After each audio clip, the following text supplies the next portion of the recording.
Hola a todos, habla Coer17 de Team Juamis de Chile y hoy vengo con una nueva historia. Ya, vamos a hablar acerca de una historia de hackeo.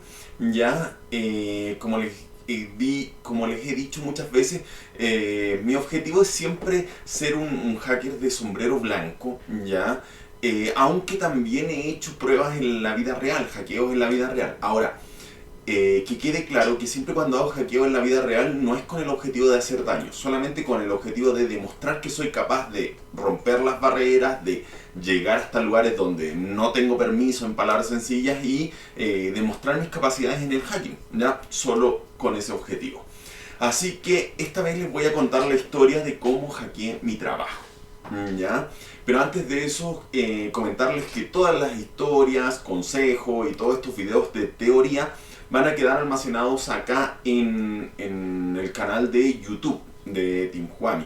Por otra parte, todos los videos prácticos van a quedar acá en el canal de Odyssey. ¿Ya? Aquí todo lo que es práctico. También comentarles que tengo el curso de cómo iniciarse en hacking Coer17, donde enseño acerca de muchas ramas del hacking, ¿ya? Y también tengo el curso de Hacking Web Coer17, donde enseño cómo hackear páginas web desde un nivel básico hasta un nivel avanzado. Y por último tenemos la tesis de seguridad informática Team Juami, creada por Coer17, donde explico muchos aspectos teóricos que yo les llamo teórico-prácticos porque son aplicados como fundamento en la aplicación de las metodologías de hacking que les voy a comentar hoy y que he aplicado muchas veces. Así que ya con toda esta introducción, también les comento que desde ahora creé una cuenta, o sea, no creé, la cuenta la tengo hace rato, es la cuenta de PayPal, ¿ya? Donde ustedes pueden hacer sus donaciones, ¿ya? Y a través de esas donaciones yo voy a contratar una cuenta de Hack the Box y voy a empezar a hacer máquinas para enseñarles a ustedes cómo se van resolviendo cada una de estas. O sea, ustedes me ayudan y yo les ayudo y así vamos compartiendo el conocimiento. Así que vamos a la historia de hoy. ¿Cómo hackeé mi trabajo? Primer punto, ya comentarles que yo estaba en un trabajo donde controlaba al mismo tiempo 3 computadoras, ¿ya? Controlaba 3 computadoras y este trabajo era bastante aburrido, ¿ya? En palabras bien sencillas se podría decir que sería como un guardia que ve cámaras de seguridad, sería como algo así, ¿ya? No específicamente eso, pero como algo muy parecido, ¿ya? Como les decía, controlaba 3 computadores y el trabajo era muy aburrido, ¿ya? En eso, a mí se me ocurre que yo quiero ver desde mi puesto de trabajo, yo quisiera ver videos de YouTube, ¿ya? Yo quisiera ver videos de YouTube, bla bla bla, ¿ya? Para entretenerme, para aprender de hacking y bla bla bla. El punto, ¿ya? Es que al igual como muchas empresas, ¿ya? Tienen bloqueadas sus redes internas para que los trabajadores, ¿ya? No puedan acceder ni a Facebook, ni a YouTube, ni a distintas páginas, ¿ya? El punto era que se podía llegar hasta una conexión de ejemplo, habían páginas que estaban bloqueadas que no se podía llegar, ¿ya? Ejemplo, Facebook, tú tratabas de abrir Facebook y no te cargaba la página nunca, ¿ya? Pero en el caso de YouTube, cuando tú abrías YouTube, te aparecían todos los videos así como se ve acá, ¿ya? Pero cuando tú tratabas de cargar uno de esos videos, en este momento acá se quedaba así, tal como está apareciendo justo, me apareció ahora así, ¿ya? Así mismo se quedaba, ¿ya? En palabras sencillas, nunca cargaba el video. Si tú le dabas play, no cargaba el video. Solamente se quedaba con la imagen de que se iba a reproducir el video. Entonces yo decía, o sea que deja acceder al ¿cómo se llama? A las miniaturas de los videos, pero no deja ver los videos. ¿Por qué será eso? ¿Ya? Entre todo eso, en ese tiempo yo ya tenía el canal de YouTube, ¿ya? Por lo cual se me ocurrió ver algunos de mis videos de YouTube, ¿ya? No me acuerdo por qué razón, ¿ya? Pero se me ocurrió ver algunos de mis videos de YouTube. Y cuando yo tengo iniciada la cuenta, ¿ya? Que en este caso igual la tengo iniciada la cuenta de Team Juami de YouTube, y trato de ver uno de mis videos de mi cuenta, me doy cuenta que sí es posible ver los videos. O sea, si yo veo un video en YouTube que es de mi cuenta, sí me deja reproducirlo.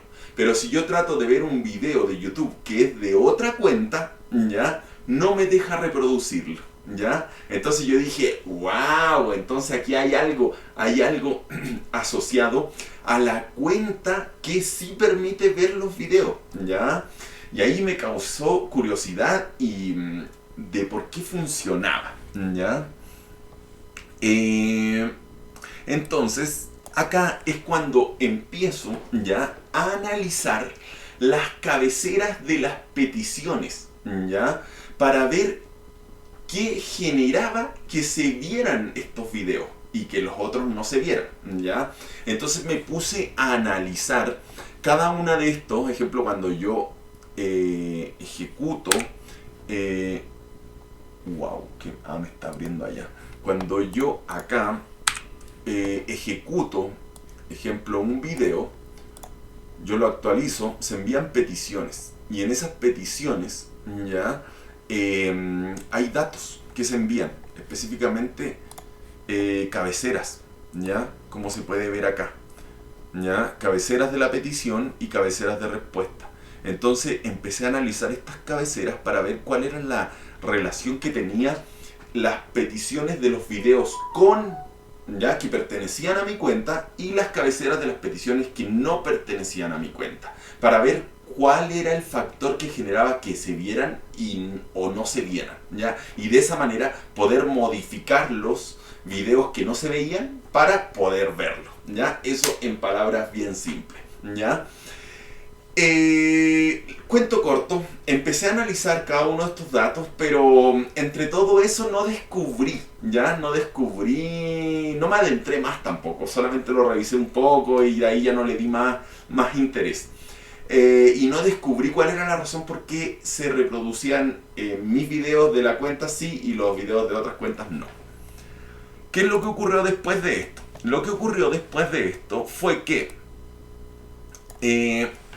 me acordé que también era posible bypassear las conexiones de las redes internas de las empresas y poder ver páginas web de otros lugares, bypasseando la seguridad de la organización, utilizando VPNs, ¿ya? Como se hablaba con Surfshark, si no me equivoco, era con la VPN, era con la de Tor, también recuerdo que se podía ocupar, y así con múltiples VPNs con el objetivo de bypassear la seguridad de la empresa y que pudieras conectarte a otras páginas que estuvieran bloqueadas en esa empresa, ¿ya? Y empecé a hacer pruebas, ¿ya? Probé con Surfshark se llama, si no me equivoco. Correcto, ¿ven? Surfshark, ¿ya? Que es una VPN. Probé con Surfshark, también probé con una VPN de Tor, ¿ya? Y el problema de todo esto es que a pesar de ocupar estas VPN, no me permitían el acceso a ¿cómo se llama? A las páginas web que estaban bloqueadas, ¿ya? Normalmente el bloqueo dentro de una organización para que los trabajadores no accedan a estas páginas es mediante proxies, ¿ya? En palabras sencillas, el proxy sería un computador dentro de la organización que lo que hace es que todos los computadores que están dentro de la organización, cuando se quieren conectar a una página, le envían la comunicación o la página a la que quieren acceder al proxy. Y el proxy le dice a él, le responde al computador y le dice, tú puedes acceder a esta página o tú no puedes acceder a esta página. Y de esa manera te bloquea el acceso a ciertas páginas, ¿ya? Ahora, esta seguridad, ¿ya? Tiene como objetivo principalmente que no se pueda vulnerar los sistemas internos, o sea que las redes internas estén bien protegidas para que no En palabras sencillas, para que no trabajen los malware, ¿ya? Pero por otra parte también me doy cuenta que el hecho de bloquear Facebook, el hecho de bloquear esas cosas, claramente es como para que los trabajadores no se desconcentren en su trabajo y estén viendo otras cosas. Así que también tiene un tema de manipulación de los trabajadores para que no pierdan el tiempo en otras tonteras, ¿ya? Así que aplico las técnicas de la VPN, no me funciona. Yo la verdad es que sigo con la idea de cómo puedo ver videos de YouTube y ver otros videos y ver otras páginas, pero no entiendo cómo, ¿ya? Ahí es cuando pienso en conectarme al PC de mi casa, ¿ya? O sea, al computador de mi casa. Como les mostré en mi setup, yo tengo una torre, o sea, normalmente siempre tengo una torre en mi casa, ¿ya? Que es mi torre principal con la que hago la mayoría de las cosas, ¿ya? Entonces yo decía, podría conectarme al computador de mi casa y a través del computador de mi casa, a través de una conexión de escritorio remoto, poder ver los videos mediante esta conexión remota, ¿ya? Y ahí es cuando decido ya generar una conexión ya al escritorio remoto, que es lo que podemos ver acá. Decido generar una conexión de escritorio remoto, conectándome desde el computador del trabajo hasta mi torre, mi computador que tengo acá en la casa, ¿ya? Para ello claramente ocupo mi IP pública y este que es el escritorio remoto, ya que es el Remote Desktop, trabaja por default en el puerto 3389, ¿ya? En ese puerto trabaja el escritorio remoto. Entonces yo dije, ya, me conecto entonces desde el trabajo a mi IP pública en el puerto 3389 y de esa manera voy a poder manejar el computador de mi casa, ¿ya? Lo hago, pero no se genera la conexión. Cuando conecto, en palabras sencillas se queda conectando como lo está haciendo ahora, se queda conectando y no conecta nunca. Y yo digo, no, pero ¿por qué? Si yo abrí los puertos en mi router, dejé todo configurado, ¿qué es lo que está pasando? ¿Ya? Y me aparece esto mismo, ¿ya? La cuestión es que ahí se me ocurre lo siguiente, ¿ya? Y aquí estas cosas son las que en mi historia son súper importantes, que ustedes puedan adquirir las mismas ideas, los mismos pensamientos que llegaron a mi mente, que a ustedes también les lleguen para que los tengan como una opción viable, ¿ya? De explotación. El punto es que recuerdo ya cómo había atacado a la universidad. Y esa historia todavía no se las cuento, ¿ya? Cómo había atacado a la universidad y cómo había generado que los payloads se conectaran hasta mi casa, porque en ese caso los payloads no se podían conectar a mi casa, ya los payloads con los que yo infectaba los computadores de mis profesores y los computadores de la universidad no se conectaban a mi casa porque la seguridad perimetral, porque ahí también estamos hablando de una empresa, ya que sería la universidad, la seguridad perimetral bloqueaba el acceso a sus puertos. ¿Y qué es lo que yo decidí hacer? Yo decidí hacer que los payloads se comunicaran no a puertos de 4 dígitos, ejemplo como el 4444 o cualquier número de 4 dígitos, cualquier número de 4 dígitos, sino que se comunicaran a puertos específicamente como el 443 o el puerto 80, de tal manera que de esa manera el tráfico simulaba ser tráfico HTTPS 443 o HTTP puerto 80, por lo cual salía por la seguridad perimetral, salía por el proxy y llegaba la conexión a mi casa, y de esa manera yo podía tener el control del profesor o del computador de la universidad sin que la seguridad perimetral me bloqueara. Entonces ahí es cuando se me ocurre eso y digo, ¿y por qué acá no hago lo mismo? ¿Por qué no envío ya hasta mi casa, ya? ¿Por qué no envío la conexión hasta mi casa a través de un puerto 443 o de un puerto 80 que salga de acá y que allá en mi casa ya entre al puerto 3389? O sea, desde el trabajo sale como tráfico 443, en el router se cambia a puerto 3389 y se va a redirigir hasta mi computadora, hasta mi torre, ¿ya? Y se me ocurre esa cosa y digo, wow, a ver, probémoslo. Hago la configuración, ¿ya? En mi router, ¿ya? Vamos a ver mi router, se los voy a mostrar por acá, pero a ver, espérense, que déjenme abrirlo acá. Donde se pueden conectar los puertos. Déjenme abrirlo un segundo. Si tienen cualquier pregunta sobre este tema o cualquier o cualquier otra pregunta sobre temas de hacking, pueden escribírmela ahora en el Twitch o en el Discord, en la sala 1, y así podemos hacer esta historia un poco más dinámica y vamos comentando acerca de cómo fue toda la explotación, ¿ya? La verdad es que esta historia es bastante larga y tiene hartos aspectos a considerar y hartas explotaciones, ¿ya? Pero vamos a ir viendo cómo uno se va desenvolviendo en una explotación real, ¿ya? A ver, déjenme ver, por acá debe estar esto. Ahí sí, ya aquí lo encontré, miren, este es mi router. En un router se pueden hacer aperturas de puertos. Cuando nosotros trabajamos con Payload, nosotros tenemos que abrir puertos, ¿ya? De la red local lo abrimos a la red pública. Estos puertos se abren en el router. Cuando nosotros abrimos puertos, lo más normal, y en realidad lo que uno hace, ¿ya? Habitualmente, es abrir puertos ocupando tanto el puerto entrante como el puerto de salida o puerto local, siempre siendo el mismo, ¿ya? Y lo podemos ver en este caso. Miren, ejemplo acá, se está ocupando el puerto 9, ¿ya? De entrada y el puerto 9 de salida, ¿ya? Como pueden observar ahí. Eso significa que la comunicación desde afuera, ¿ya? Desde afuera de tu router, desde internet, entra por el puerto 9, ¿ya? Que sería este, al router. Y cuando llega el puerto 9 al router, le dice, oye, router, me quiero comunicar con el puerto 9. El router le dice, ok, ya, perfecto.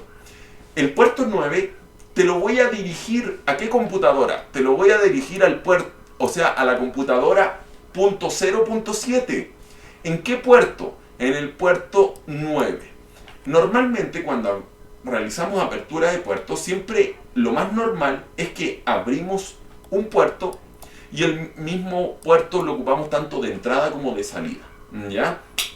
Sin embargo, acá yo quería hacer una cosa distinta. Yo decía, quiero entrar por un puerto, ¿ya? Y quiero salir por otro, ¿ya? Y es lo que hago acá, ejemplo. Entro por el puerto 3307, ¿ya? Y salgo por el puerto 3389. Se dan cuenta que no son los mismos. Acá sí son los mismos de entrada y de salida, pero acá no. Acá el de entrada es distinto al de salida. Entonces ahí yo configuré de tal manera de que el puerto de entrada fuera el puerto 443 que se conectara desde mi trabajo, y luego que llegara al router el 443 y lo redirigiera a mi computador, ya, a mi torre, pero en el puerto 3389. De esa manera generando una conexión de escritorio remoto, ¿ya? La cuestión es que configuro estos puertos, 443 de entrada y 3389 de salida, apuntando a mi IP local de mi computadora, en el router, ¿ya? Y en el escritorio remoto apuntando a mi IP pública. Y éxito, tuve éxito. Tuve conexión perfecta desde mi trabajo hasta mi casa, y ya podía controlar mi computadora. Yo en ese momento dije, no puede ser, ¿cómo lo logré? ¿Cómo logré una conexión bypaseando la seguridad del proxy de la empresa? Y por cierto, era una empresa bastante grande. Entonces yo decía, ¿cómo logré bypasear la seguridad de la empresa? Ahora tengo conexiones hasta mi casa y puedo manejar mi computadora, y aquí nadie se da cuenta. ¡Wow! Yo estaba de locura. Yo decía, ¿cómo logré esto? Y solo haciendo una o mejor dicho, relacionando la estructura de bypass que yo había utilizado cuando había hackeado la universidad. Entonces ahí me di cuenta que, wow, era efectivo y que era una opción, ¿ya? Así que imagínense mi estado de euforia y de locura en ese momento. Había sí un pequeño problemita, ¿ya? Ah, por cierto, cuando te quieres conectar acá a otro puerto, tú le pones acá 2 puntos y tú le pones, ejemplo, 443 y se va a comunicar con esa IP en el puerto 443, ¿ya? Así es como puedes tú configurar otros puertos y no ocupar el default que es el 3389, ¿ya? Del escritorio remoto.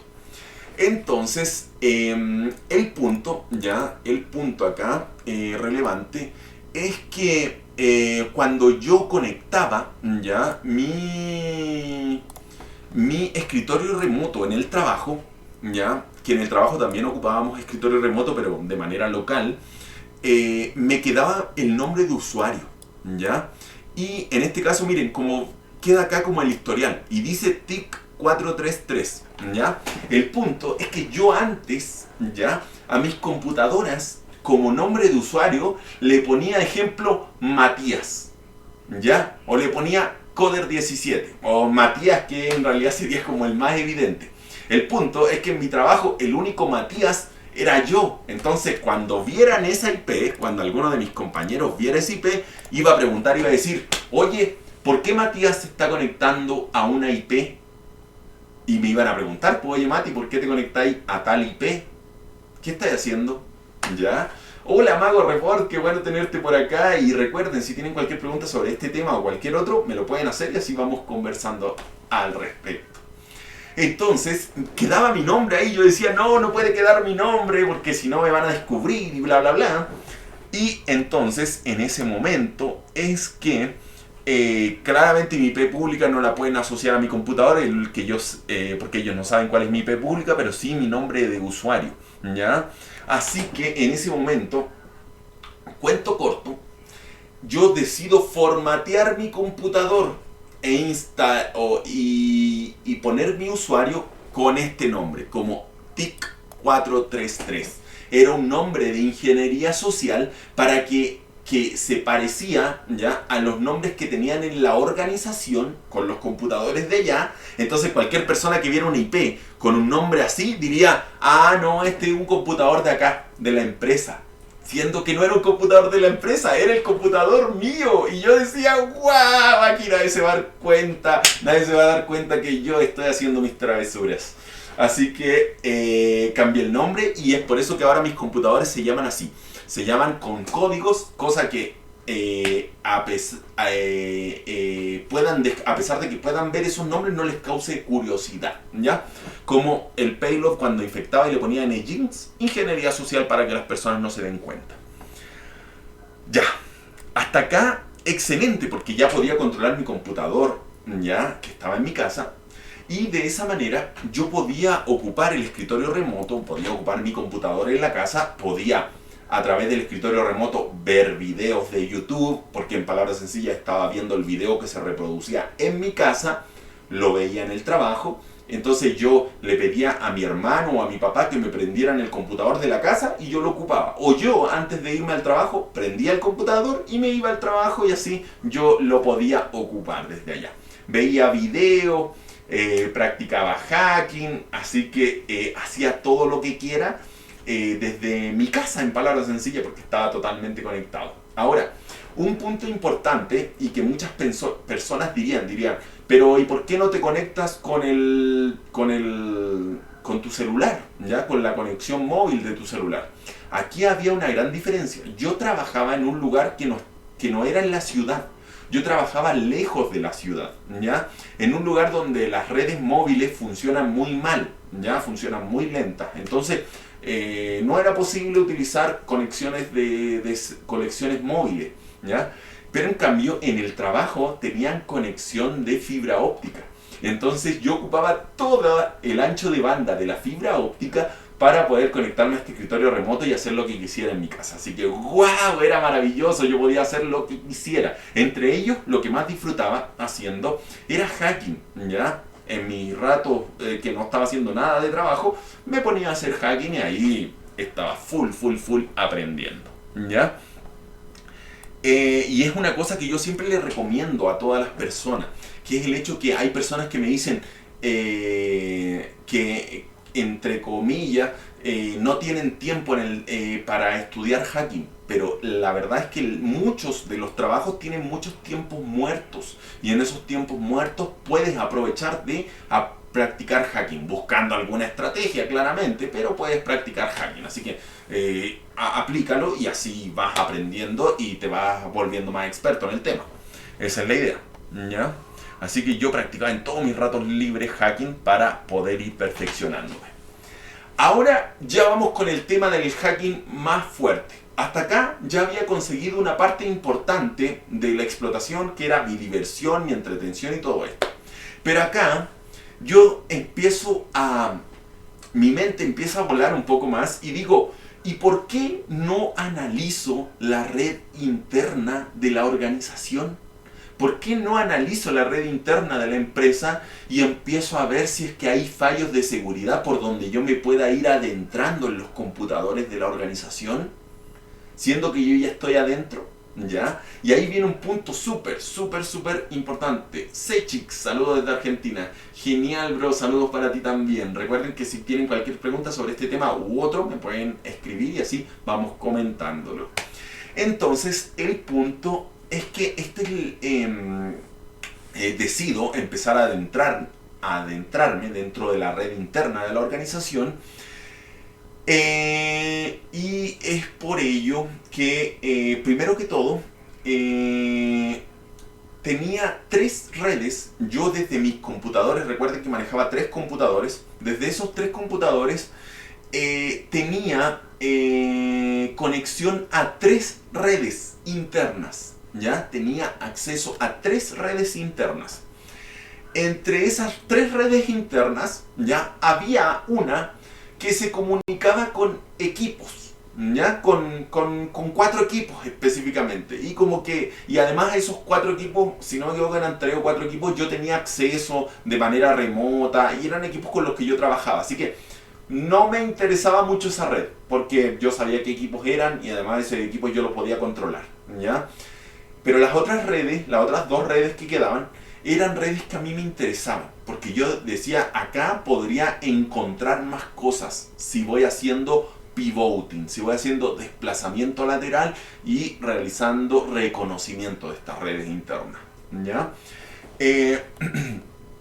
Como les decía, la tercera en una red cerrada, en una red interna cerrada, que tenía, si no me equivoco, eran 3 o 4 equipos, ¿ya? Y estos equipos ocupaban Windows XP.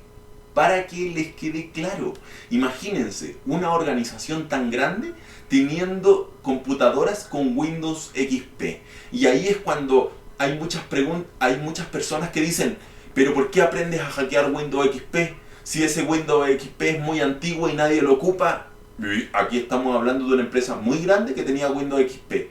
Cuando hackeé la clínica, tenía Windows XP también.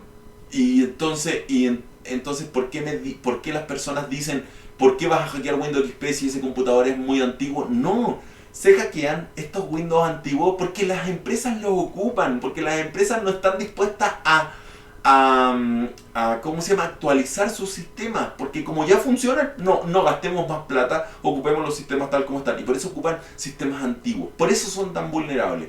Las personas normales como nosotros, pues nosotros actualizamos el computador cada cierto tiempo, casi siempre estamos en el último Windows, ¿ya? Hackear a una persona es mucho más difícil, pero hackear a una empresa es mucho más fácil. ¿Por qué? Porque normalmente ocupan sistemas antiguos, y ahí viene el punto importante. Ahora, en este caso estos Windows XP para mí no eran de importancia. ¿Por qué? Porque estaban dentro de una red cerrada, y además a estos 3 o 4 equipos que tenían Windows XP, yo podía acceder, yo tenía control de estas computadoras. Así que ¿para qué iba a explotarlo si ya tenía control? Así que vamos avanzando con las otras 2 redes internas que fueron las que me interesaron, ¿ya?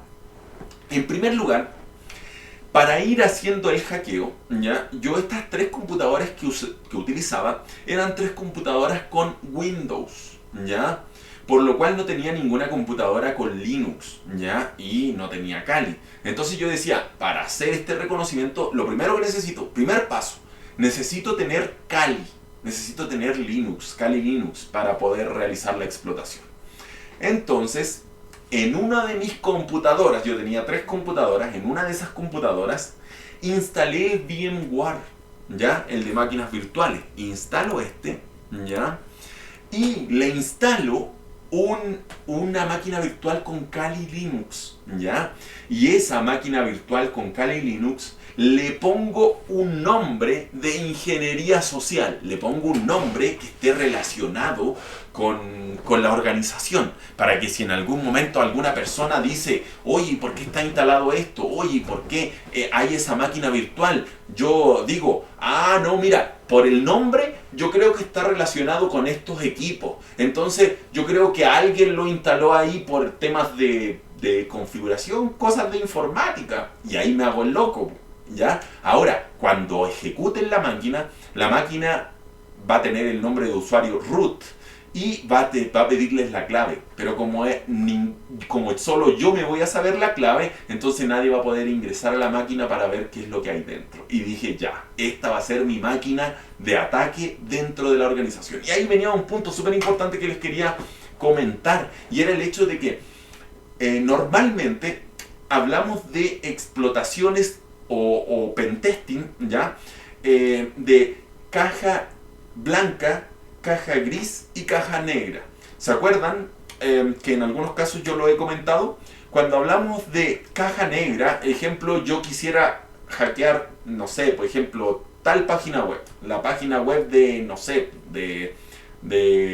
a ver, algo mundial, de Netflix, ¿ya? Entonces yo quisiera y empiezo a atacar la página de Netflix, los servidores de Netflix. En ese caso sería un ataque de caja negra, porque yo no tengo ningún conocimiento ni ningún dato, ¿ya? Aunque, entre comillas, como yo tengo una cuenta dentro de Netflix, ¿ya? Al iniciar sesión ya tengo acceso a otras áreas, por lo cual también podríamos llamarla que sería como una caja negra, entre una caja negra y una caja gris, porque ya tengo más acceso dentro de la plataforma, a través de mi cuenta. Ahora, por el otro lado tenemos el hacking de caja blanca, que el hacking de caja blanca es normalmente cuando uno tiene permisos para hackear el sistema. Normalmente en mi trabajo, cuando me piden hackear una página, yo hablo con el cliente y yo le digo, oye, voy a hackear tu página. Le pido los permisos y bla bla bla. Entonces me dicen, sí, ok, puedes empezar el día lunes a las 7 de la mañana. Ok, ya, a las 7 de la mañana. ¿Hasta qué horas puedo trabajar? Hasta las 9 de la noche. Ok, entonces de 7 de la mañana a 9 de la noche puedo trabajar. Ya tengo todos los permisos, tengo la autorización y tengo todo ya predefinido. En esos casos sería un ataque de caja blanca, ¿ya? Y en este caso, que sería mi caso, yo dentro de la organización tratando de hackear la red interna, estaríamos hablando de un ataque de caja gris. ¿Por qué?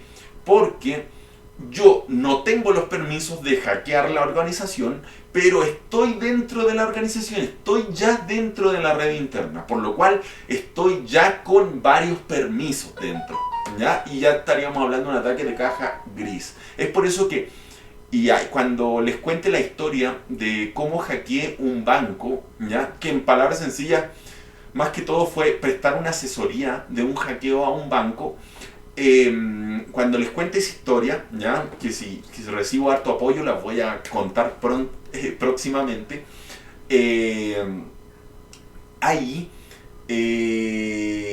se buscaron personas que trabajaran dentro del banco, ¿ya? Para que permitieran acceso, ¿ya? Y ese es un punto súper importante. Cuando uno quiere hackear, muchas veces tienes que insertar, ¿ya? Tienes que insertar el virus dentro de la organización. Y para eso, una persona que consiga trabajo dentro de la organización ya sería un backdoor. Sería nuestro backdoor, nuestra puerta de entrada a las redes internas, y de ahí ya empezar a saltar y movernos dentro, ¿ya? Entonces, Por eso es súper importante considerar esos aspectos que uno dice, no, es que lo que pasa es que uno va a querer hackear desde afuera, que no. Considerar lo que es la ingeniería social, la inserción de personas dentro de la organización. Es lo mismo cuando quieren hackear un banco. Puedes coludirte con un guardia y así roban el banco, ¿ya? ¿Por qué? Porque cuando tienes información interna y tienes más conocimiento, la explotación es mucho más efectiva. Así que hay que considerar estos puntos, ¿ya? Relevantes. Vamos un poquitito más allá, ¿ya? Hasta acá tengo instalado mi Kali, ya tengo listo, pero me ocurre un problema. Inicio mi Kali dentro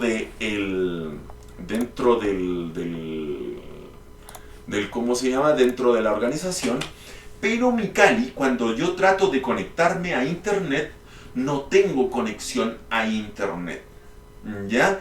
Porque recuerden que el internet en los computadores funciona a través de una serie de datos de configuración, ¿ya? En palabras sencillas, si nosotros vemos acá mi configuración de red, yo en este momento estoy conectado por internet de cable, ¿ya? Y mis detalles de configuración son estos. Por ejemplo, mi IP local, mi máscara de subred, ¿ya? Mi puerta de enlace y mis DNS, ¿ya? Mis servidores DNS. Yo necesito cada uno de estos datos que estén configurados en mi computadora para que mi computadora pueda estar conectada, ya sea a una red pública, como en mi caso, siempre están en una red interna. Ahí yo estoy equivocado. Pero me refiero a que es una red como la que tengo en mi casa, que tiene salida para todos lados, o es una red en una organización donde está bloqueada por un proxy, pero igual es una red interna, ¿ya? Que también puede comunicarse, ¿ya? Entonces en esos casos necesitas esa configuración. Esa configuración, ¿ya? Como acá dice, habilitada por DHCP. El DHCP, ¿ya? Y estas cosas aquí me sorprende un poquitito el tema, es que yo estas cosas las tuve que empezar a aprender a medida que iba trabajando con los payloads, con la explotación y todas esas cosas, antes de haber estudiado informática. Entonces, tuve que aprender de redes para poder realizar los ataques de hacking. Entonces, la otra vez había una persona que comentó y dijo, para aprender de hacking tienes que aprender de redes. Sí, la verdad es que es bastante importante aprender de redes para hacer hacking. Ahora, tampoco aprenderlo hasta un nivel de detalle muy grande. No, con que comprendan los conceptos principales de configuración de una red de internet ya es suficiente, ¿ya?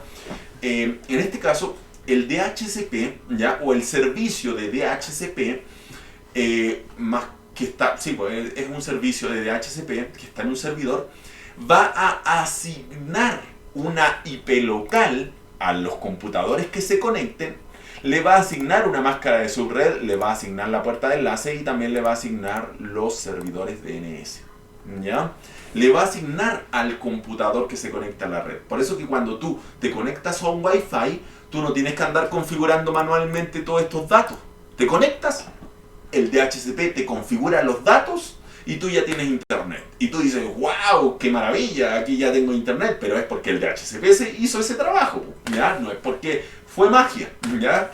Entonces, el punto importante es que yo tenía mi máquina de Kali, pero mi máquina de Kali no se conectaba al internet, en este caso a ninguna red, o a lo mejor dicho a la red interna que estaba conectado.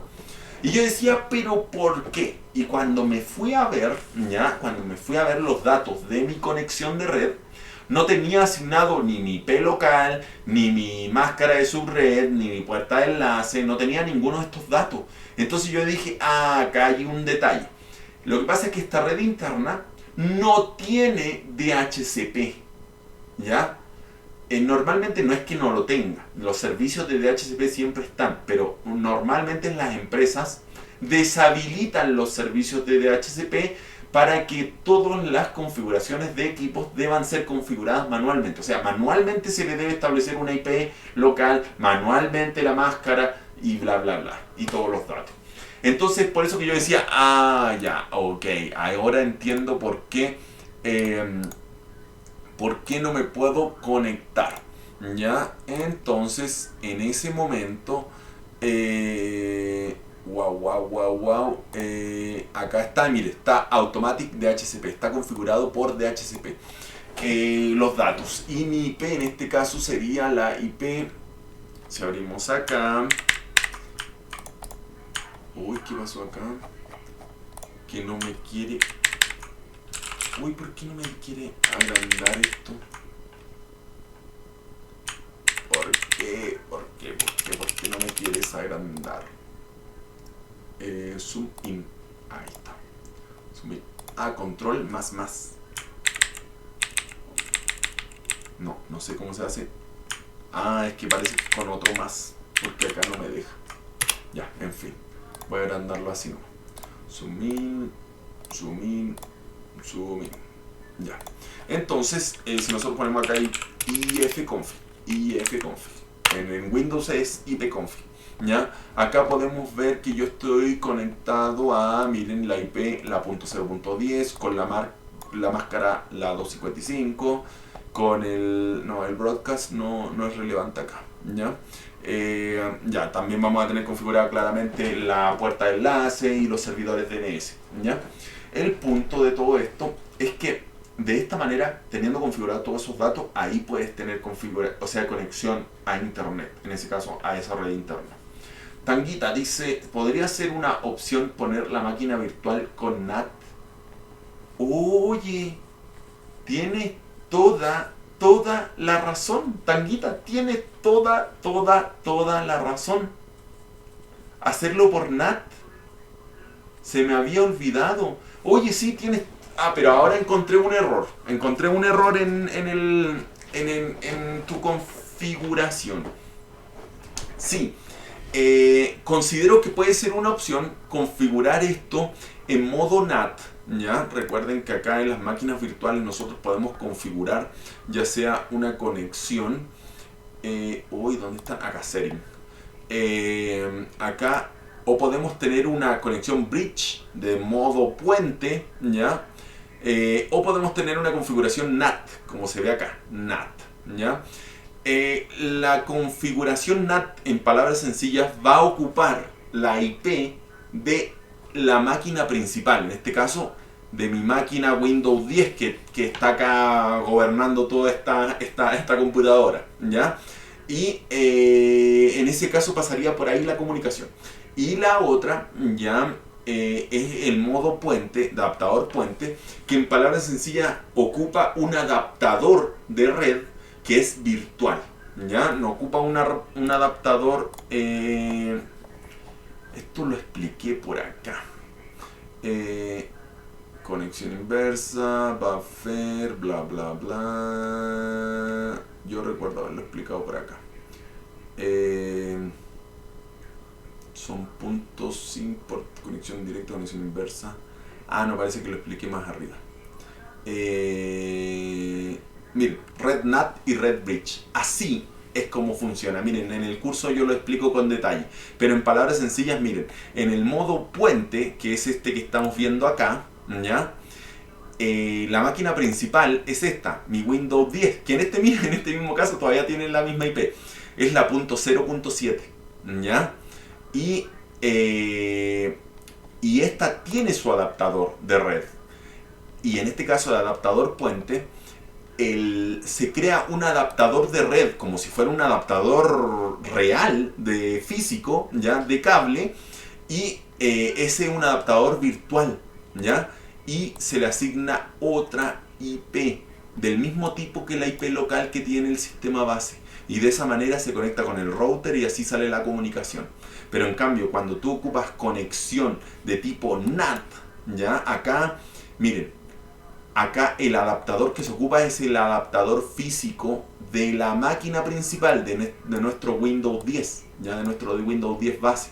Entonces se le asigna una IP local, pero que no es de la misma estructura que la que está acá. Si se dan cuenta, acá dice .0.7 y esta dice .80.132. Debería decir .0.132, pero no, es de otro, ¿ya? Es de otra red interna. Esta, a través de DHCP virtual, ¿ya? se le configura esta IP, ya la punta 80.132, y ocupando el mismo adaptador físico de la máquina principal, se comunica al router y sale a internet. ¿Ven? Que son los distintos medios de conexión. Y lo que dice Tanguita a mí me pareció wow, maravilloso, porque sí, es verdad lo que él dice. En ese caso podría haber hecho eso, podría haber hecho una conexión NAT y listo, podría salir a internet. Pero aquí hay un pequeño problema que ocurriría después. El problema sería que, ¿ya? Aunque al parecer esto se podría solucionar, el problema sería que cuando yo infecte otras computadoras dentro de esta red interna de la organización, los payloads deben estar comunicándose, ¿ya? Con una IP. Y cuando se comuniquen con esta IP, como no está dentro de la red principal, no lo va a encontrar, ¿ya? No lo va a encontrar, ¿ya? No va a encontrar esta IP, por lo cual no va a poder generarse la conexión con los payloads, ¿ya? Entonces ahí se transformaría en un choque, ¿ya? Pero si tú solamente lo quieres para internet, como dice Tanguita, el modo NAT sería una excelente opción, ¿ya? Ahora, en el caso de payloads, tienes que trabajar con una conexión bridge, con una conexión de tipo adaptador puente, ¿ya? Entonces, yo me encuentro con este problema, ¿ya? Y lo que decido hacer es lo siguiente.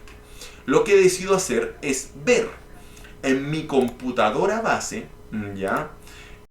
Cuáles los datos de conexión que tengo. En este caso veo que tengo la 0.7, ¿ya? Y entonces digo, voy a configurar manualmente una IP a mi computadora atacante, a mi Kali. Y, ejemplo, ocupo la misma IP, pero en vez de ponerle 0.7, le pongo, ejemplo, 0.8. Y pruebo. Además, le copio la misma máscara de subred que tiene mi equipo base. Le copio la misma puerta de enlace. Y le copio los mismos servidores DNS. ¿Ya? Aunque también... no, los servidores DNS no se los copié. Le ocupé los servidores DNS de Google, que es el 8.8.8.8, ¿ya? Y otro servidor DNS que es muy bueno, todos pueden ocupar esto, que es el 1.1.1.1, 4.1 o 4.8. Y también hay otro de Google, que es el 8.8.4.4, ¿ya? Esos servidores DNS, pero les recomiendo esos dos, el de Google, el 8888 y el 111, ¿ya? Así que esos son muy buenos, ¿ya? Y lo configuré de esa manera. Al principio, la primera IP que configuré, que era, ejemplo, la 0.8, no me funcionó. Pero después probé, ejemplo, con la 0.9 y sí me conectó. Y ya tenía conexión de adaptador puente. Y ahí yo dije, ¡excelente! Ya tenemos una máquina Kali atacante con una IP local que está funcionando dentro de la red, que se está comunicando dentro de la red. Así que ahí ya, primer paso. ¿Ven? Uno se va encontrando con distintos problemas, pero la idea es empezar a estudiar el tema, cómo poder ir solucionando. Vamos al siguiente paso. El siguiente paso es la explotación. Consigo conexión y ya empiezo a hacer escaneos de una de las redes. Red 1. A esta red le vamos a llamar red 1. Recuerden que tenía dos redes. Ya, vamos a empezar con la red 1.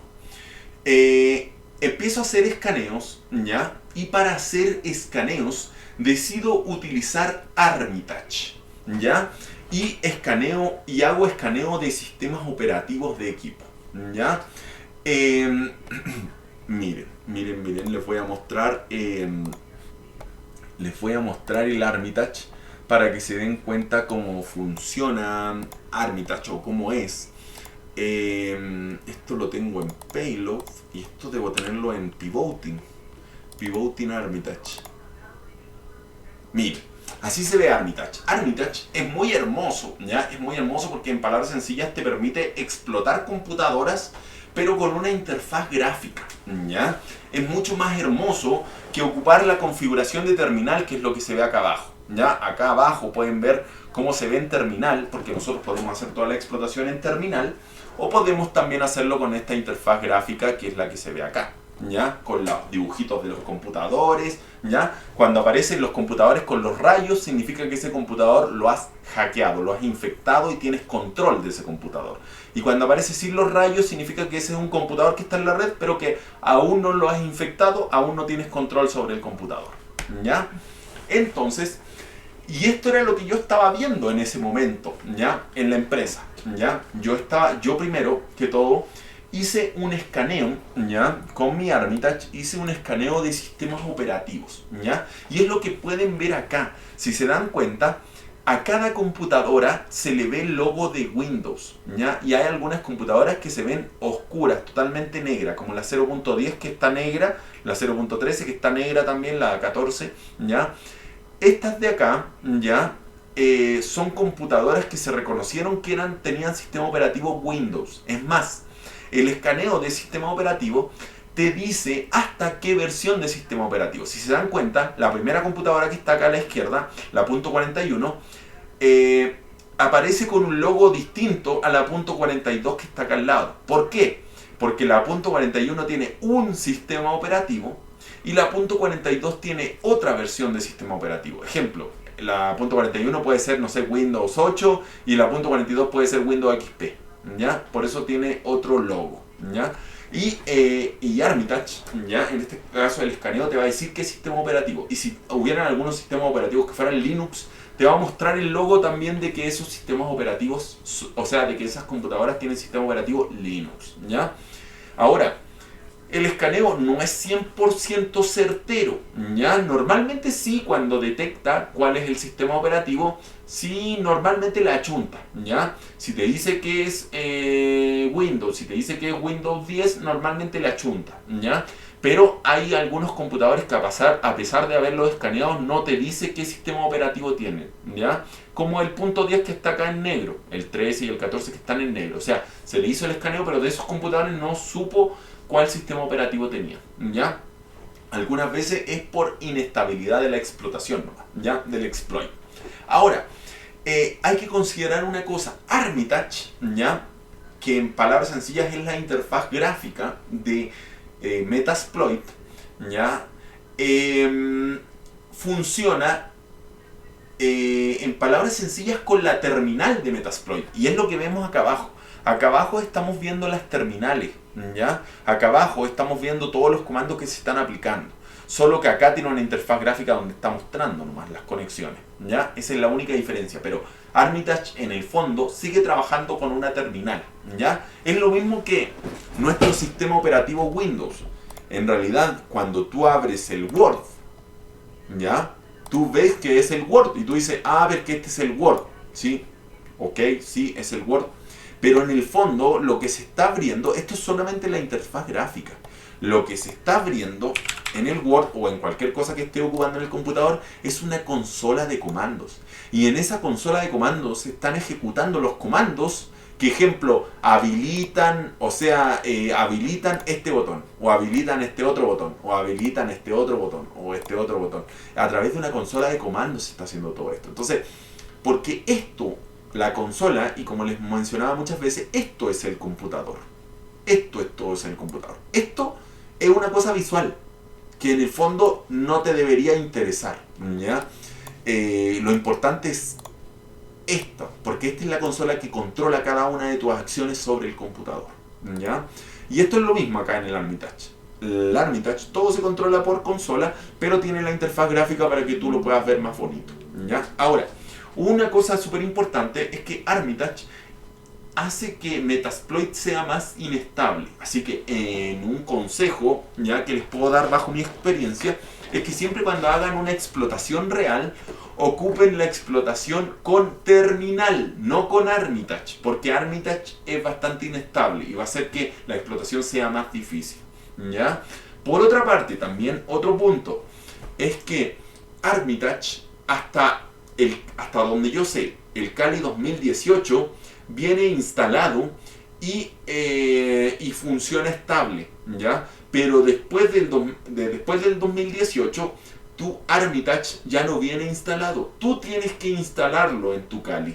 y funciona muy inestable, funciona muy pero muy mal. Así que si vas a ocupar Armitage, te recomiendo siempre ocuparlo en un Kali del 2018 o anterior, ¿ya? Pero no en Kalis más nuevos que el 2018. Ahora, en esta explotación que yo estaba haciendo en la empresa, ocupé Armitage, pero además ocupé también la terminal. Tú acá abajo, en el Armitage, donde se ve esta terminal, tú puedes ir ejecutando comandos, ¿ya? Para que la explotación sea más, en palabras sencillas, más estable, ¿ya? Y no te arroje tanto problema. Ahora vamos un poquitito a qué cosas descubrí en esta red 1, ¿ya? En esta red 1 encontré equipos Windows e impresoras conectadas a la red, ¿ya? Eso es lo que detecté. Ah, acá también te muestra las impresoras y te las muestra con un dibujito de impresora, ¿ya? Te las muestra, en vez de mostrarte un computador, te muestra el dibujo de una impresora, ¿ya? Después, lo que decido hacer es un escaneo de Eternal Blue, ¿ya? El exploit de Eternal Blue es un exploit muy conocido, ¿ya? En palabras sencillas, es un exploit que tú lo ejecutas sobre un computador, ¿ya? Que sea normalmente Windows 7, ¿ya? Y también, si no me equivoco, Windows Server 2008, sí, correcto, ¿ya? Windows 7 o Windows Server 2008. Tú puedes ejecutar el exploit Eternal Blue y de esa manera tomar control del computador e infectarlo como aparece en estas máquinas de acá, con los rayos para que tú ya puedas controlar ese computador víctima y hacer con él lo que tú quieras. Entonces decido aplicar ya la explotación de Eternal Blue, como se lo había mostrado en otros videos. En este pivoting en Armitage, miren, vamos a ir viendo este video para que se vayan dando cuenta cómo funciona todo esto. Y así van a poder ir viendo cómo funciona todo esto. ¿Ya? En este caso, miren, yo tengo una... acá en este laboratorio que hice, tengo un computador Windows 7, ¿ya? En esta máquina virtual de acá. Tengo un Windows XP en esta máquina virtual de acá. Tengo un Windows 10 en esta máquina de acá. Y tengo un Windows 7 en esta máquina de acá. Y además, este computador, que es una torre, tiene el sistema operativo Windows 8.1. Entonces acá estamos hablando de que en un computador, y es por eso que, y ahí viene el punto, ¿por qué requieres un computador tan poderoso? Porque cuando quieres montar un laboratorio y quieres abrir 4 computadores en un computador, tú abres 4 máquinas virtuales y además tienes el sistema base. Entonces yo tenía 5 computadores en un solo computador físico. Imagínense, un Windows 8.1, que es el sistema base, un Windows 7 de 32 bits, un Windows 7 de 64 bits, un Windows 10 de 64 bits y un Windows XP de 32 bits, Servipack 1. Imagínense, 5 computadores. Cuando yo hice eso con mi torre antigua, mi torre antigua explotó. El mouse se movía así, chin, chin, chin, chin. Y no podía más con ese laboratorio. Entonces por eso que ahí me fui dando cuenta que sí, necesitaba algo más poderoso, porque si no, no podía realizar mis laboratorios, ¿ya? Entonces monté todo esto e hice la explotación acá con Pivot, ¿ya? Entonces, como yo les decía, empecé a escanear. Miren, acá estoy abriendo Armitage, ¿ya? Y cuando abre Armitage, se abre así, ¿ya? Cuando abres el Armitage, miren, en este caso ahí tengo un escaneo antiguo. Yo lo tengo que borrar. Tengo que borrar ese escaneo antiguo de las computadoras que yo tenía anteriormente. Y ahora, miren, para que se den cuenta cómo funciona todo esto. Miren, lo primero que voy a hacer es infectar, ¿ya? Es infectar con un payload ejecutable un computador en esta red de laboratorio, ¿ya? Y todo esto está funcionando a través de red pública, o sea, de una red a otra red. Por eso que ahí aparece la red pública, miren, 200.83.134.171.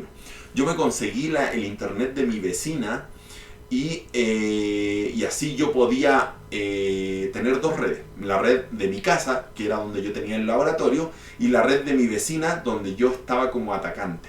Entonces así yo tenía dos redes para hacer toda la prueba y que fuera lo más real posible. Miren, si se dan cuenta es Windows 8. Yo en ese caso infecté el Windows 8 con un payload y ya podía acceder a la red interna donde estaban los demás computadores. La idea de este laboratorio era que yo a través de la primera infección yo pudiera hacer pivoting, desplazamiento lateral, y poder infectar los demás computadores que estaban en este laboratorio, ¿ya? Y que en palabras bien sencillas sería lo mismo que estaba haciendo en la empresa. Yo era esa computadora infectada. Yo estaba dentro de la red interna con mi Kali y a través de mi Kali yo quería saltar a otras computadoras. Ahí es cuando yo hago un escaneo de Eternal Blue, ¿ya? Miren, en este caso voy a configurar pivoting. Sí, aquí estoy configurando pivoting, estoy configurando desplazamiento lateral, ¿ya? Y miren, ahí yo descubro algunas máquinas dentro de la red, que en palabras sencillas sería similar a lo que hablamos anteriormente, de descubrir qué computadoras están en esa red interna, ¿ya? Ahí es cuando lo pongo así más bonito, ¿ya? En ese momento, miren, solamente veo computadoras, pero no sé qué sistema operativo tienen. Ahí es cuando ejecuto el exploit para descubrir los sistemas operativos de los equipos víctimas, ¿ya? Ese es el mismo que ejecuté, y así mismo como se ve acá en el video, lo ejecuté en la empresa, ¿ya? Para descubrir qué sistemas operativos tenían en la organización. Y ahí empiezo a descubrir. Miren, ahí me dice, la punto .16 está ocupando el Windows 8. La punto .11 está ocupando Windows 8. La punto .43 está ocupando Windows 10. La punto .42 está ocupando Windows 7.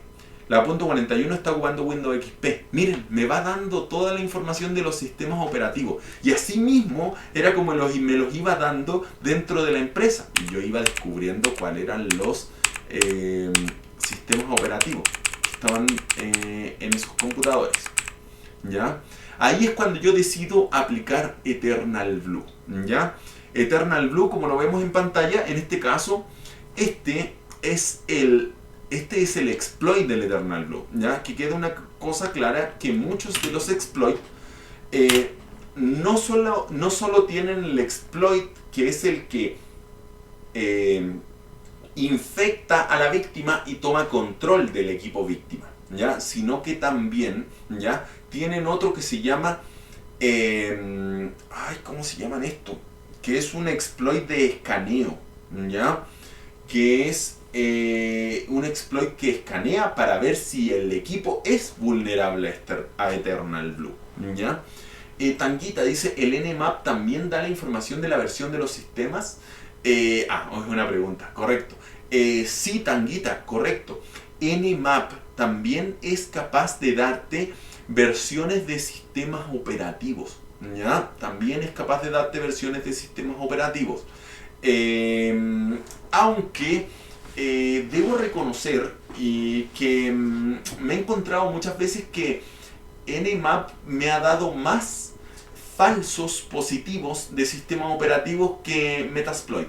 Metasploit le ha chuntado más veces a la versión del sistema operativo, en cambio Nmap muchas veces a algunos no le ha chuntado, ¿ya? Así que en ese caso yo recomendaría esto antes de el Nmap. El Nmap me ha dado más malas experiencias, pero como tú dices, correcto, con Nmap es posible determinar sistemas operativos.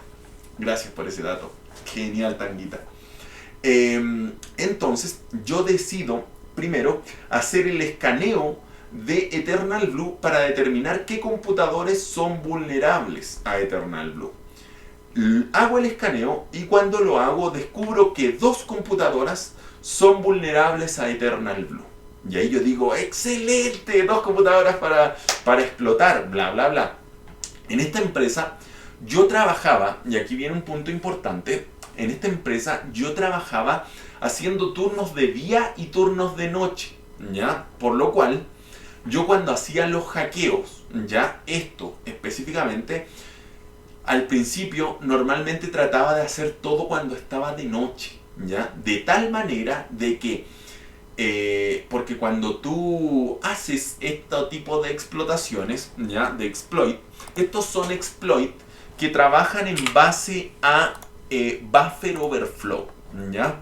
Que les expliqué el otro día, ¿ya? El buffer overflow, que es lo que se ve acá en esto del vaso, tiene una gran probabilidad de generar pantallazo azul en las computadoras. Por lo cual, de repente, pantallazo azul y se reinicia el computador. Entonces, se muere. Entonces, yo decía, si lo hago en el día, se van a dar cuenta y les puede aparecer pantallazo azul o cualquier otra cosa y les va a causar curiosidad, entonces van a estar más, así como más atentos. Entonces yo decía, mejor lo voy a hacer en la noche. Porque si en la noche ocurre, entonces no va a haber nadie frente a la pantalla y el computador se va a reiniciar y no se van a dar cuenta, ¿ya? Entonces por eso prefería hacerlo mejor en la noche, ¿ya? Descubro, ya, entre estos dos equipos descubro un Windows Server 2008, ¿ya? Recuerden que el Eternal Blue se aplica en Windows 7 y en Windows Server 2008. Exploto el Windows Server 2008 con Armitage, ya, con el exploit de Eternal Blue, como lo estamos viendo acá. Y miren, y ocurre esto, miren, ahí yo lo estoy ejecutando la explotación, ¿ya? Pero en este caso estoy explotando un Windows XP, si se dan cuenta acá. Pero ocurre lo mismo que aparece acá, miren. Se toma control, aparece el computador con los rayitos. Y yo digo, ¡wow! ¡Excelente! Logré hackear mi primer computador dentro de la empresa. Ahora tengo el control de ese computador a través de Eternal Blue. Y dije, no puede ser, esto está maravilloso. Es más, tengo las fotos, tengo todas las cosas de toda la explotación que hice, reconocimiento, etcétera, etcétera, etcétera, etcétera. ¿Ya? Y para la explotación decido utilizar, ¿ya? Lo siguiente, decido utilizar el payload, ¿ya? Porque recuerden que un exploit siempre va junto con un payload, ¿ya? Decido utilizar el payload Windows x64, o sea, de 64 bits, Meterpreter, ¿ya? De tipo Meterpreter. Tiene el slash acá, así que es de tipo Stager, o sea, de tipo n etapas, ¿ya? Y de tipo reverse, o sea, inverso, o sea, que la víctima se conecta al atacante. Y con protocolo TCP, ¿ya? Ocupo todo eso. ¿Por qué ocupo un payload de tipo Stager, o sea, de tipo n etapas? Porque no estoy haciendo pivoting, ¿ya? O sea, entre comillas, estaría haciendo pivoting, ¿ya? Porque estoy desplazándome lateralmente, ¿sí? O sea, mejor dicho, estamos haciendo pivoting, ¿ya? Pero no estoy configurando el pivoting en el equipo víctima, ¿ya? No lo estoy configurando, ¿ya? Como cuando lo ejecuté en la historia que les conté cuando estaba hackeando la clínica, ahí tuve que configurar pivoting y tuve que atacar las máquinas de alrededor. ¿Por qué? Porque yo necesitaba enviar la comunicación hasta el equipo que yo tenía control, ¿ya? En la clínica, y desde ahí saltar a las otras computadoras. Entonces yo necesitaba configurar pivoting para que se transformara en un router, en palabras sencillas, la computadora víctima que yo infecté, ¿ya? Y de ahí saltar a las otras que estaban dentro de la clínica. Pero en este caso no, porque yo estaba dentro de la red víctima, pero yo ya estaba con mi Kali dentro de la red víctima, así que no necesitaba configurar pivoting, solamente necesitaba infectar los equipos que estaban a mi alrededor, ¿ya? Entonces en esos casos ocupas un payload de tipo Stager, de tipo en etapas, y ahí no va a tener ningún problema. Y el puerto que ocupé ahí fue un puerto de 4 dígitos, 7596. ¿Por qué se me ocurrió ese puerto? No, creo que lo tiré a la chunte, ya al azar. ¿Ya? Tanguita dice, la gran pregunta, ¿cómo haces para que el antivirus no salte en el equipo víctima con el payload? ¡Oh! Esa sí que es una gran pregunta. La verdad es que como tú estás diciendo, correcto, en el momento de la explotación, lo más probable es que ¿cómo se llama? Es que la explotación se dé cuenta del antivirus y al final no permita ejecutar el payload, ¿ya? Es lo más probable. Pero ahí tú estás jugando al azar, ¿ya? Tú estás jugando a la explotación, ¿cómo se llama? A que pueda que pase como puede que no pase, ¿ya? Yo estaba jugando a la ruleta rusa nomás, o sea, ojalá que pase, ojalá que infecte, ojalá que no sea detectado por el antivirus. Ahora, por otra parte, y realizando un análisis técnico del funcionamiento, el exploit funciona en base a un buffer overflow. El buffer overflow significa insertar bytes directamente en memoria RAM, específicamente en lugares como el stack o el heap, que son sectores de la memoria RAM, ¿ya? Que el stack es más conocido como la pila. No sé si ustedes han escuchado de que en la memoria RAM hay un lugar que se llama la pila, ¿ya? Entonces, nosotros insertamos los bytes, ¿ya?, del malware directamente en la pila y los ejecutamos de memoria. Entonces, como la ejecución es directamente de memoria, las probabilidades que el antivirus detecte que se está ejecutando el malware ahí son menos probables, por lo cual tienen más probabilidades de éxito y de bypassear el antivirus. Ahora, eso no quiere decir que sea 100% seguro, sino que está jugando a la suerte, ¿ya? Que quede claro eso, Tanguita. Así que excelente, muchas gracias por tu pregunta y una pregunta muy, pero muy asertiva. Vamos con el siguiente punto. Es que me perdí acá, no sé ni dónde voy. Acá estoy, ya. Como ya tengo conexión de este equipo víctima, excelente, dice Tanguita. Como ya tengo conexión de este equipo víctima, que en este caso acá aparece Windows XP, pero en el caso de allá era un Windows 7, o sea, un Windows Server 2008, decido hacer post-explotación. Miren, aquí infecté el segundo computador, miren, y es un Windows 7. Aquí infecté el segundo computador, un Windows 7, y lo infecté a través de un exploit de BadBlue, ¿ya? De un exploit que explotaba, si no me equivoco, una vulnerabilidad de un servidor web, ¿ya? El punto es que cuando yo veo el control que tengo sobre el equipo Windows Server 2008, me doy cuenta que soy System, que soy usuario System. Eso significa que yo soy el usuario más poderoso en el equipo víctima. O sea, y eso es lo bueno de Eternal Blue. Cuando tú explotas con Eternal Blue, tú automáticamente generas una escala de privilegios, ¿ya? O más conocido como bypass de User Account Control, ¿ya? O bypass de UAC, ¿ya? Con eso tomamos control del computador, pero no solamente tomamos control del computador con un usuario normal, como cuando les conté la historia de cuando hackeamos el servidor de Argentina. En ese caso tuvimos control del servidor, pero con un usuario común y corriente, ¿ya? Que era un usuario que no tenía muchos privilegios. En este caso, con Eternal Blue, tienes control del equipo víctima, pero tienes completo control, absoluto control, porque eres el usuario System, el usuario más poderoso. Entonces, cuando me doy cuenta que soy System, ahí me acuerdo que se genera la escala de privilegios de manera automática, ¿ya? Y que, wow, tengo mucho poder sobre el equipo. Así que digo, wow, esto está muy bueno. Empiezo a revisar el equipo víctima y encuentro una licencia oficial de el servicio o del motor de gestión de base de datos MySQL, ¿ya?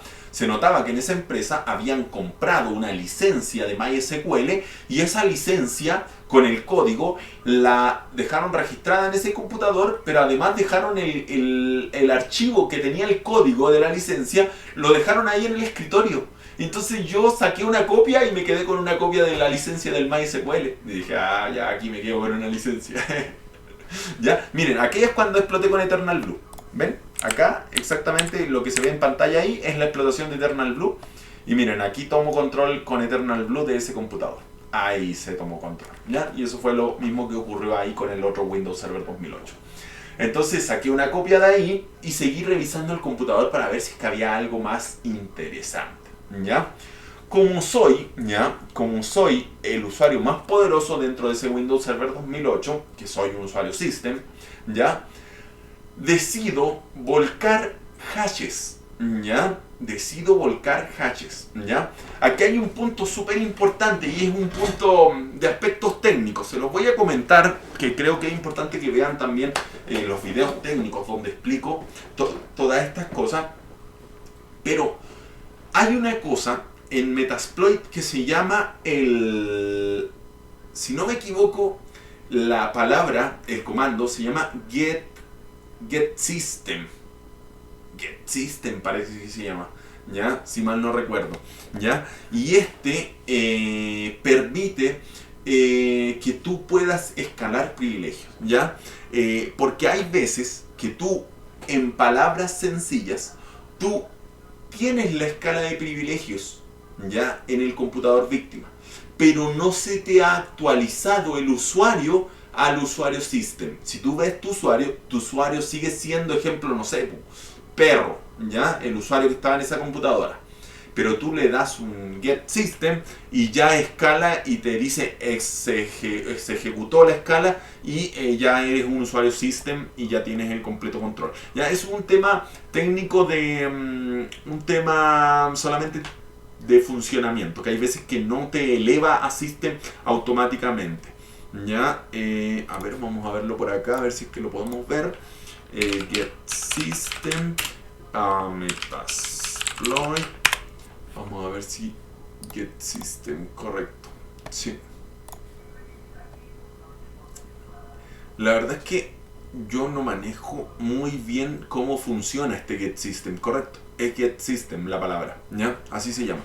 Get system es capaz de elevar privilegios, ¿ya? Dentro del equipo víctima, ¿ya? En los sistemas antiguos, si mal no recuerdo, en Windows XP, con el hecho de que tú ejecutes el get system, es capaz de elevar privilegios, ¿ya? Y no genera ningún problema. Eleva los privilegios y te deja como un usuario system, ¿ya?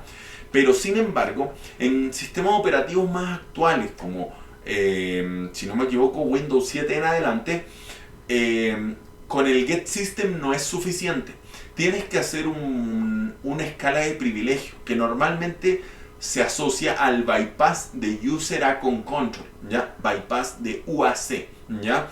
Y a través de este bypass de UAC, que si no me equivoco lo generamos cuando explotamos la clínica, sí, correcto, si mal no recuerdo.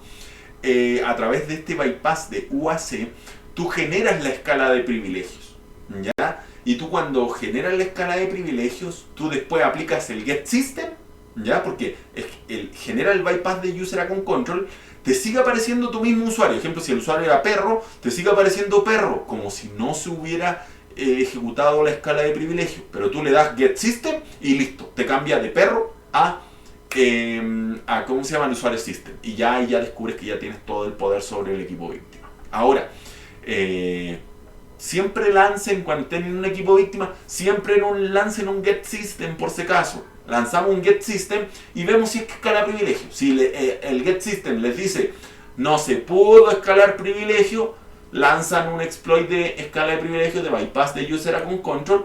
Luego lanzan el get system y ya tenemos la escala de privilegio y ya tenemos completo control sobre ese equipo víctima. Así que por ahí iría ese consejo también, ¿ya? Recuerden que esto no solamente son historias, por eso que esta historia me llevamos 1 hora 17. Por eso que estas historias duran tanto. Porque esta no es una historia como ver una película, aunque sí, en teoría sería como ver una película. Pero estamos hablando de un nivel técnico, ya en esta historia, de un nivel técnico súper importante, que a mí me gustaría que lo pudiéramos ver en las películas de hacking. Por cierto, voy a hacer otro video donde voy a recomendar cuáles son las películas de hacking que a mí me encantaron y que recomiendo ver. Ya ahí yo les voy a contar por qué. Entre ellos, ejemplo, la serie, películas y series, Mr. Robot, que Mr. Robot tuvo algo muy revolucionario a diferencia de las otras series o películas. Era que Mr. Robot mostraba técnicas y herramientas físicas, ¿ya? Que se ocupaban realmente por los hackers, que eran ocupadas realmente por los hackers. Por lo cual, para una persona que sabía de ese mundo, y uno veía y uno decía, ahora vamos a ocupar Nmap. Y uno decía, oh, Nmap, tienes toda la razón. Ahora vamos a dejar conectada una Raspberry Pi, la vamos a dejar conectada en la red interna, oculta detrás de una impresora y conectada a la red. Y uno decía, oye, pero si tiene toda la razón, o sea, lo que se está haciendo ahí es totalmente real, lo que se está haciendo ahí para poder tener acceso con un equipo ya dentro de la red interna. Entonces ahí te vas dando cuenta que ya no solamente es una historia, sino que es una historia que habla con conocimiento técnico que realmente se puede aplicar en el equipo, o sea, en la realidad ya del hacking. Así que, pero eso va a ser otra historia, ya, por cierto. Así que, ¿alguno de ustedes ha visto un Mr. Robot por casualidad? Ahí respóndanme en los comentarios. Ya, entonces como yo descubro que soy System, que soy usuario System, decido volcar los hashes del equipo víctima, ¿ya? ¿A qué me refiero con volcar hashes? ¿Ya? Las credenciales. Tanguita dice, sí, yo completa. Excelente, Tanguita, qué bueno que la viste. La verdad es que a mí me gustó la temporada 1, pero la temporada 2 no me gustó porque la encontré un poco más fantástica. Ella como que no me estuvo gustando mucho, pero la temporada 1 fue la que más disfruté, por cierto. ¿Y ustedes tienen alguna película de hacking que me recomienden? Si me la pueden recomendar, escríbanmela por favor para agregarla también ahí dentro del próximo video que vamos a lanzar. Entonces, como les decía, las credenciales quedan almacenadas, las credenciales de Windows quedan almacenadas, ¿ya?, en el computador, ¿ya?, de manera local, ¿ya? Podemos encontrarnos tanto credenciales de Active Directory como credenciales locales, ¿ya? Entonces el punto es que cuando tú tienes la escala de privilegio, tú eres capaz de descargar estas credenciales, estas claves. Ahora, importante comprender que estas claves no vienen en texto plano. Estas claves vienen vienen codificadas, ¿ya? Vienen codificadas en NTLM, los últimos sistemas operativos, y antes venían también en LM, que era una seguridad antes que NTLM. Juegos de guerra, dice Tanguita. Correcto, sí me acuerdo, Juegos de guerra, la vi. Sí, estaba muy buena Juegos de guerra. Aunque la encontré un poco fantástica, sí, pero para entretención estaba muy buena la peli. Entonces, cuando decido extraer la credencial en hash del equipo víctima, me doy cuenta que para conectarme por escritorio remoto necesito craquear ese hash, ¿ya? Y ejemplo, crack NTLM online, ¿ya? Es posible hacerlo con páginas online o también es posible craquear con herramientas en el computador, ¿ya? Ejemplo, esa vez lo hice exactamente con esta página. Con esta página puse el hash acá y miren, aquí dice que también craquea NTLM. Puse el hash acá y le puse craquear y me dio la clave en texto plano. Y ahí yo estaba de locura. Yo dije, no puede ser, tengo la clave en texto plano de este hash. Y ahí me di cuenta que era en realidad una palabra súper cortita, como con 2 números, ¿ya? Era súper sencilla. Esa clave la podía ocupar para conectarme por escritorio remoto hasta ese Windows Server 2008. Entonces me conecto por escritorio remoto, ya pruebo la conexión hasta ese equipo víctima, ya ejemplo que fuera la 0.30, le pongo conectar y se conecta. Me abre la interfaz gráfica y me dice ponga ¿cómo se llama? Ponga el usuario y la contraseña. Y yo digo, wow, o sea, no, ya tenía puesto el usuario, porque yo el usuario ya lo había sacado, ¿ya? Me dice ponga la contraseña, y yo la contraseña la había craqueado, así que la tenía. Puse el usuario y la contraseña, y pude acceder al computador con escritorio remoto. Y yo dije, wow, esto está de maravilla, puedo acceder ¿cómo se llama? Puedo acceder no solamente a través de la interfaz de terminal ya que me había brindado Metasploit, ya con Armitage, sino que podía acceder a por interfaz gráfica. Ahora, por interfaz gráfica yo no recomiendo acceder a los equipos víctimas, ¿ya? Nunca recomiendo acceder a los equipos víctimas. Ahora, ahí me estoy mordiendo la lengua porque yo accedí, ¿ya? Dice, el volcado lo realizas con Mimikatz. Correcto. Exactamente como dice Tanguita. Mimikatz, en palabras sencillas, es un exploit, ¿ya? De post-explotación que permite descargar los hatches, ya que son las claves del sistema Windows, ¿ya? Entonces con Mimikatz puedes realizar la descarga. Así que sí, como dice Tanguita, es la herramienta. Y con esa herramienta lo hice. En este caso lo hice directamente en Metasploit con el Mimikatz que está en Metasploit, ¿ya? Un punto súper importante, Mimikatz hoy en día está siendo detectado por los antivirus cuando se ejecuta, por lo cual se puede ofuscar Mimikatz, ¿ya? O también se pueden ocupar otras alternativas que en palabras sencillas permiten la extracción de los hatches, pero mediante utilidades de, si no me equivoco, son utilidades de PowerShell, que son como utilidades del mismo sistema operativo, para que no levanten sospechas al antivirus, ¿ya? Tanguita dice nuevamente, para que el antivirus no detecte Mimikatz, debes deshabilitar el antivirus. Exacto. Sí, oye, esa es una excelente opción, pues. Desactiva el antivirus y ya ya podría ejecutar Mimikatz. O lo otro sería ofuscar, como les comentaba. Entonces, el punto es que yo me conecté por escritorio remoto. ¿Por qué me conecté por escritorio remoto? Para que quede claro. Porque era un Windows Server, ¿ya? Y los Windows Server, normalmente no hay una persona que trabaje al frente del computador, ¿ya? Normalmente los Windows Server son computadores como esto, así como si fuera un mueble grande, ¿ya? Y eso están en unas salas donde tienen ventilación y bla bla bla. Entonces, normalmente las personas no, o sea, si acceden en algún momento y después salen, pero no hay personas frente a él. Por lo cual, si tú activas el escritorio remoto, nadie se daría cuenta porque nadie estaría viendo la pantalla. Y además, yo me conectaba en las noches, en la madrugada, por lo cual en la madrugada no había claramente nadie ahí, porque los informáticos normalmente no trabajan en la madrugada, y menos en esa empresa donde yo les decía. Así que por ese lado yo me decidí conectar. Ahora, cuando ya estaba dentro, empecé a investigar más las carpetas y todas esas cosas, porque allá podía moverme con el mouse y podía ver con tranquilidad qué archivos había, ¿ya?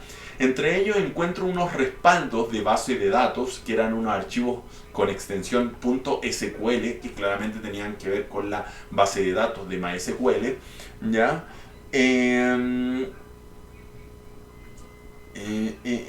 Dice, craqueo online y descubro la clave. HLM está vacío. Ah, ya, miren esto, debería haber estado antes.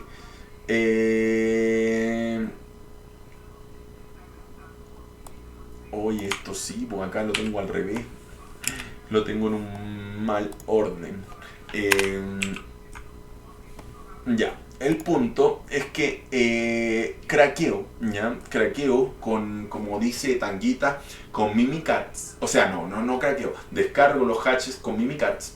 Y entre ellos, ¿ya? Tú te vas a encontrar que tienen hatches tanto NTLM y hatches LM, ¿ya? Es importante considerar que cuando el hash LM, ¿ya? Cuando el hash LM, ¿ya? Empieza con estos caracteres así, miren, cuando su hash LM empieza con esos caracteres, significa que ese hash está malo, está vacío, ¿ya? Que ese hash no tiene una clave real, ¿ya? Eso es por la seguridad implementada en los nuevos Windows. Los nuevos Windows, a pesar de tener el hash LM y el NTLM, el hash LM tiene un código vacío, que es el que se ve acá en pantalla. Empieza con esos caracteres, ¿ya?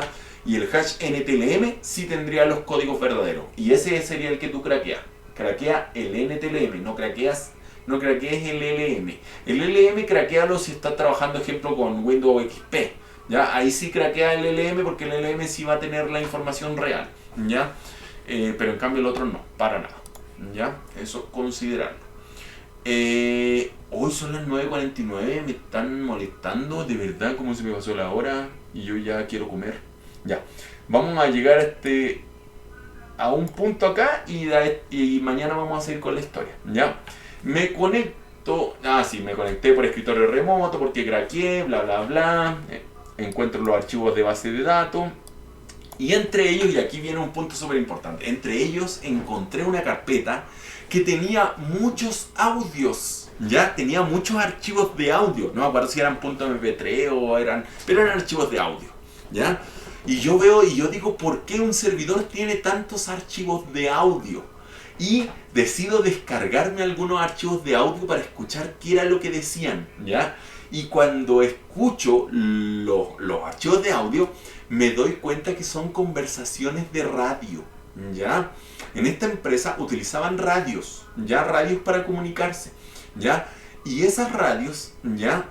Todas las conversaciones que pasan por esas radios son almacenadas en un servidor. Y era el servidor que yo había infectado, o sea que yo tenía control del servidor que almacenaba toda la información de las conversaciones por radio. Y yo dije, no puede ser, ¿cómo llegué hasta acá? Tengo todas las conversaciones por radio y puedo hacer lo que se me dé la gana porque tengo total control de ese servidor. Y ya yo estaba pero de locura, imagínense toda mi éxtasis, mi adrenalina con todo lo que estaba haciendo. Así que esa fue una noche muy entretenida, por cierto.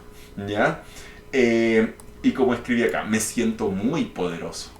¿Ya? Y ya aquí viene la explotación del segundo equipo, que también era vulnerable a Eternal Blue. ¿Se acuerdan que cuando hice el escaneo descubrí que habían 2 computadores vulnerables a Eternal Blue? Aquí había explotado el primero. Ahora me faltaba explotar el segundo, ¿ya? Pero eso ya lo vamos a dejar para mañana. Mañana ya se viene la historia, o sea, continuamos con la historia y vamos a seguir con la explotación de el segundo computador vulnerable a Eternal Blue. Miren, avanzamos todo eso. Todo lo que le conté fue hasta este punto. Ahora nos queda contarles todo este resto. Miren. ¡Wow! Es muchísimo. Apliqué muchas técnicas, apliqué mucha explotación, apliqué muchas metodologías, ¿ya? Y con estas historias lo que quiero es transmitirle eso, transmitirle que todas las técnicas que yo les enseño, todas las cosas que yo les enseño en mis videos, no son cosas como algunas personas han dicho, pero es que esas cosas antiguas no sirven, pero es que esta cosa no se puede utilizar, pero es que cómo alguien caería en este juego, o cómo alguna empresa tendría esta vulnerabilidad. Y acá te puedes dar cuenta que claramente sí es real. Sí es real que las empresas tienen esas vulnerabilidades y que las puede explotar. Así que eso. Me voy a quedar respondiendo las preguntas que me escriban en el Twitch, así que ahora escríbanmelas. Pero antes voy a despedir este video, ¿ya? Y me quedo un rato en el directo.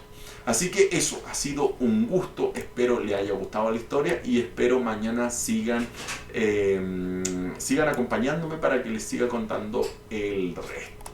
Así que ha sido un gusto, bye bye y happy hacking.